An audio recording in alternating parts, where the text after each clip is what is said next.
One of the things that I keep getting an awful lot of questions about, and I love this because I'm getting these questions from 20-year-olds, people that are in their mid-20s and mid-20s to mid-30s. And I love the fact that my demographic in the ministry continues to get younger and younger.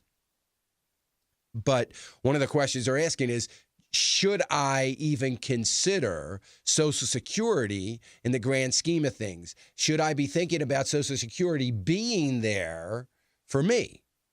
Or is it going to go away?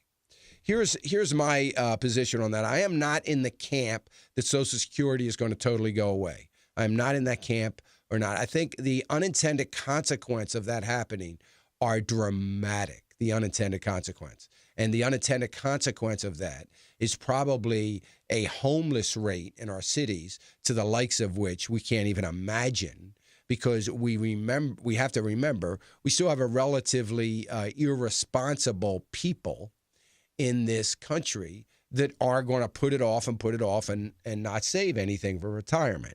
The unintended consequence of Social Security going away is dramatic. Not to mention the political consequence for those that would dare do away with it. Do I think it's going to change? It's got to change. It must change, and it will change. I think for anybody under 55, you're going to see some change in Social Security in the way it looks. It's not going to be dramatic for you, but it is going to be different. I can take full retirement at 66 if I wanted to. I'm not going to do that. I plan on waiting at least until I'm 70. But I could. I think your full retirement age, if you're under 50, may be 67 or 68 and a half or something like that. It's not going to be dramatic, but it's going to be a little bit further away. That alone dramatically improves the state of Social Security. If you are under 40, I think you're going to see more change and some change in the way what your Social Security looks like. You may not be at full retirement age until age 70 or 70 and a half or something like that. I mean, I don't know that. There's not been a lot of talk about that, but it is certainly possible. And I do think that it is going to change in some way, shape, or form. So that's something that you've got to consider. Having said that, you got to be saving. If you're 25, 30, I understand that you've got a lot of things pulling on you. Things like, I'm trying to save to buy a house. That's an admirable thing, and I'm all for that. But you have other things like student loans, and maybe you have credit card debt. Maybe you have those kinds of things. But listen, I'm going to say this to you because I know everyone listening can do this. Open up a Roth IRA account at your bank, just at your bank for now. Forget about putting in an investment company where you can start investing. Just at your bank. Open up a Roth IRA account. And here's what I want you to do. Every payday, maybe you get paid like most people do every other week. Every other week on Friday, you have money taken out of your checking account. Most people have automatic deposits of their pay. You have money taken out of your checking account and moving over into that IRA account. Now, listen, here's the deal. I don't care how much it is. I don't care if it's $5. I don't care what it is. Something, $5, $10. I promise you, you're not going to miss $10. You may think you will, but you won't. And I believe that 6 months from now, you'll realize how much you don't miss the $10, and you'll be in a position to raise it to $15 or whatever it might be. If you get a pay raise this year, then it's 4%. Try to commit to put 1% of that 4% into your IRA account. The reason I am telling you that is for you at a young age to develop the discipline of doing that every single payday. It's automatically going in. And it's not about the amount, it's about developing the discipline.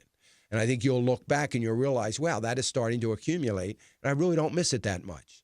I think that's important that you all do that, regardless of where you are and what place you are in from a financial perspective on a regular basis. And I hope you'll do that. I think that's critically important. So if you can do that, that's fine. Obviously, you buy your house. Now you've gotten married. Maybe you're done saving for the house. If you haven't bought it, you're done saving for the down payment. You're starting to look.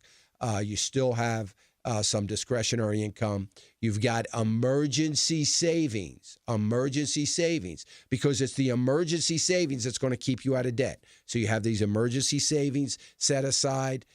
You're saving for your home. Then you have to increase now what you're doing in your Roth IRA account. So it's critically important that we do those things. And I hope that everybody listening, if you're a young person and you haven't done that, you need to start doing that. And here's the other thing. You're going to have more money at retirement than you know what to do with. If you maintain that for now, what you're going to do, that savings account at the bank, that IRA account at the bank, you're eventually going to move that out of the bank. You're eventually going to move it to a brokerage account. You're going to go to TD Ameritrade or Schwab or one of those, and you're going to open a Roth IRA account, and you're going to roll over that Roth IRA account into this investment account. That's going to allow you to look at a Timothy fund where you can maybe get a mutual fund and just put the money into that mutual fund. And let's just say you went to Timothy, a mutual fund, because I want you to be biblically responsible in all your investing.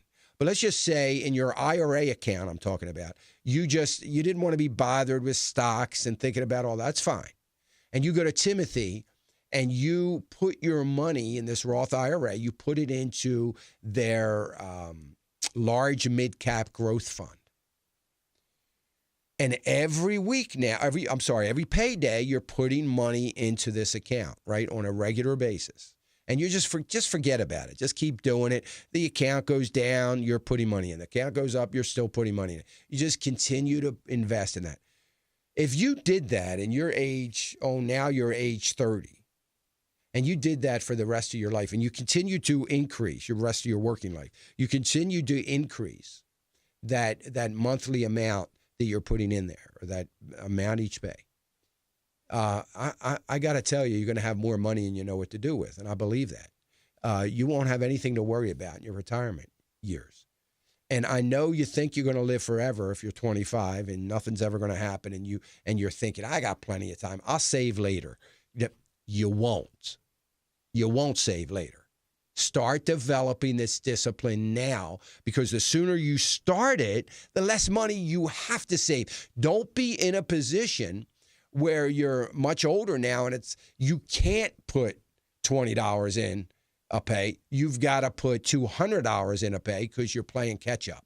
Don't put yourself in that position. So I hope that you'll do that, and I know that you'll be a lot better off for doing that.